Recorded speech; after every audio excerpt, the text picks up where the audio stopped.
Jokowi datang sebagai seorang presiden dari masyarakat Indonesia. Umat Katolik adalah bagian dari masyarakat Indonesia. Sehingga kalau itu toh dalam tanda petik ya bersalah secara liturgis, maka presiden tidak bisa dipersalahkan dalam hal ini. Yang mesti dipersalahkan adalah pastor paroki atau ordinaris wilayah yang membiarkan itu masuk. Tetapi catatan menarik. Ya, tepuk tangan yang sangat meriah.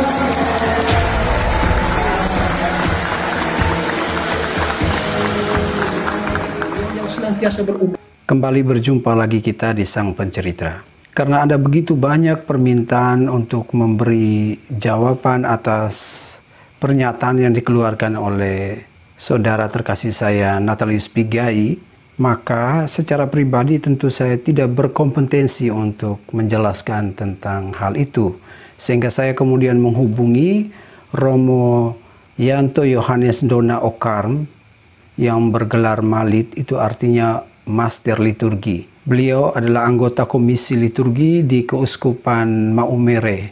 Saya mengajukan pertanyaan, apakah orang beragama lain itu tidak diperkenankan masuk gereja dan menaiki panti imam?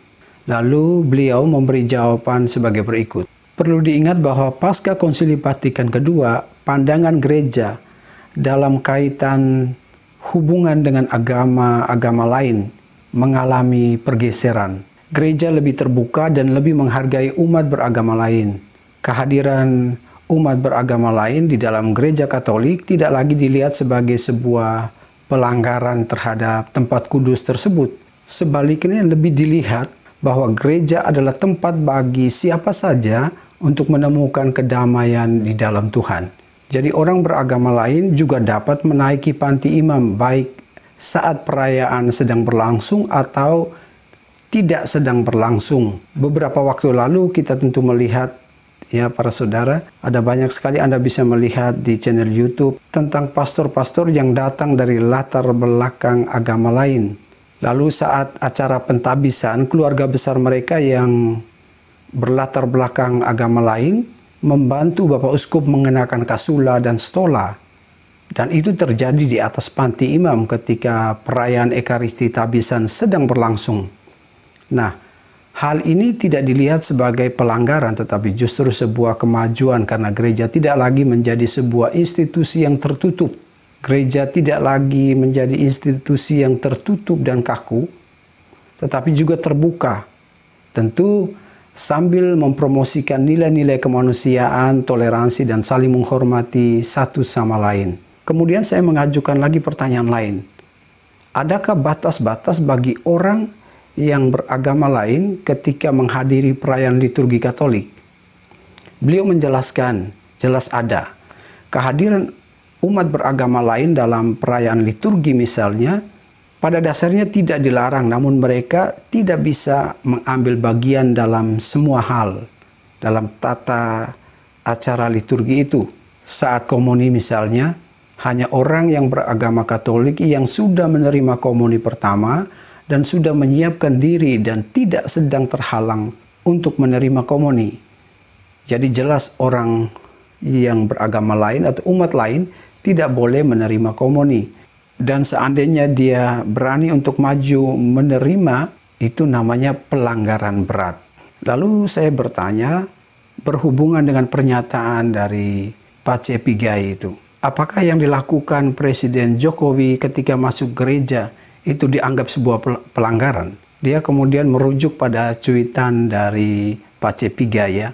Romo Yanto Yohanes Dona mengatakan cuitan Pace Pigai bahwa Jokowi datang saat perayaan sedang berlangsung rupanya kurang jeli karena nyatanya Jokowi masuk dan mengucapkan salam Natal ketika perayaan sudah selesai. Romo Yanto melanjutkan, Pace Pigai rupanya perlu membaca buku tata perayaan Ekaristi agar tahu perayaan misa itu dimulai dari mana dan berakhir di mana. Dia mengatakan tidak semua kehadiran umat dalam gedung gereja itu hanya ketika sedang melakukan kegiatan liturgi. Bisa saja umat masih ada dalam gereja karena ada katekese, latihan dan mendengarkan hal lain dari gembalanya. Ini jawaban dari Romo Yanto Yohanes Donda Okar Malit, artinya Master Liturgi. Dan kalau melihat dari video yang ada berhubungan dengan ucapan selamat dari Presiden Joko Widodo, itu benar dilakukan setelah perayaan Ekaristi. Juga dalam beberapa pemberitaan dikatakan bahwa Jokowi sempat menunggu 15 menit sampai perayaan Ekaristi itu selesai. Para saudara-saudari terkasih, kalau secara pribadi saya melihat bahwa kita mesti juga berhati-hati untuk memberikan komentar, terutama kalau tidak punya kompetensi untuk memberikan pernyataan-pernyataan seperti ini, karena akhirnya ini menimbulkan kegaduhan. Hal yang bisa kita pelajari dari pengalaman ini ya.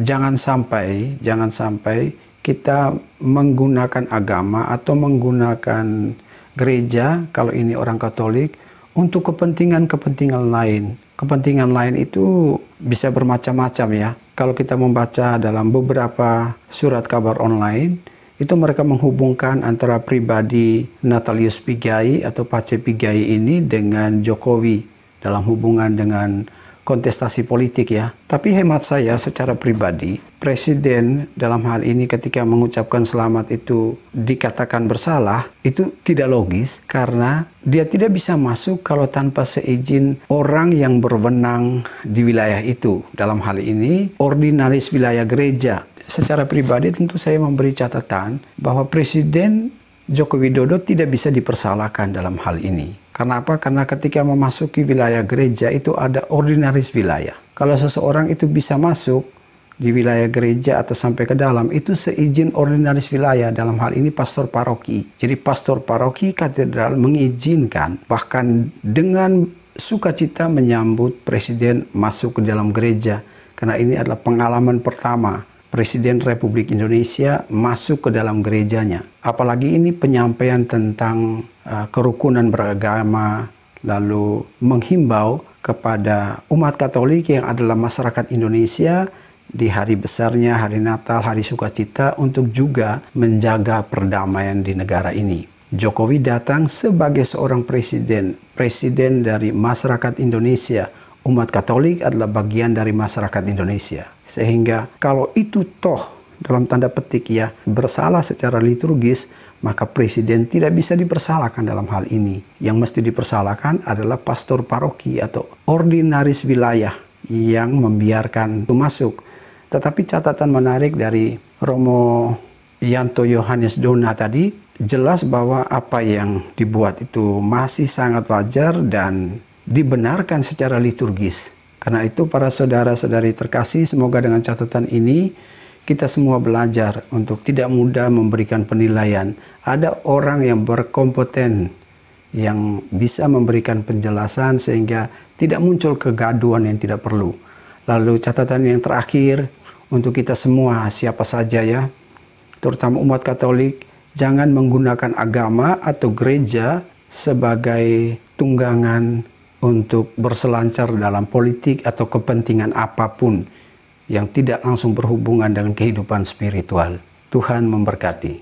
Pater, kenapa harus berubah? Kita tahu bahwa ada frasa bahwa gereja itu selalu mereformasi dirinya. Atau dalam bahasa Latinnya kita kenal dengan Ecclesia Semper Reformanda Est. Slogan ini aslinya adalah semboyan dari Santo Agustinus. Nah, Santo Agustinus sendiri berkata itu, Ecclesia Semper Reformanda Est. Yang kemudian istilah ini dipopulerkan oleh seorang teolog Protestan, yaitu Karbar. Tapi aslinya ini merupakan semboyan dari Santo Agustinus ini. Semboyan ini, Ecclesia Semper Reformanda Est, itu memberi makna bahwa gereja itu bukan sebuah institusi yang kaku, tetapi gereja selalu terbuka terhadap situasi dunia yang senantiasa berubah. Dalam hal ini, tidak berarti ya gereja meninggalkan semua tradisi-tradisi zaman dulu, ya tradisi pada zaman Yesus, tradisi gereja perdana, tradisi abad pertengahan, dan meninggalkan semuanya itu dan kemudian menggantinya dengan tradisi baru yang hidup pada zaman modern itu. Bukan berarti seperti itu. Gereja tetap setia pada akar tradisinya, tetapi dalam hal ini gereja serentak terbuka terhadap berbagai perubahan. Apa tujuannya? Tujuannya agar gereja tetap eksis dan gereja itu kontekstual. Supaya apa? Supaya karya-karya pewartaan gereja itu diterima seturut konteks. Dalam sejarah gereja itu ada banyak perubahan, ada banyak reformasi, kita tahu. Namun kita tahu bahwa perubahan yang cukup signifikan dan mempengaruhi kehidupan gereja pada zaman ini itu adalah reformasi yang dibuat oleh Konsili Vatikan kedua, ya, tahun 1962 sampai 1965, yang dibuka oleh Paus Yohanes 23 dan ditutup oleh Paus Paulus ke-6.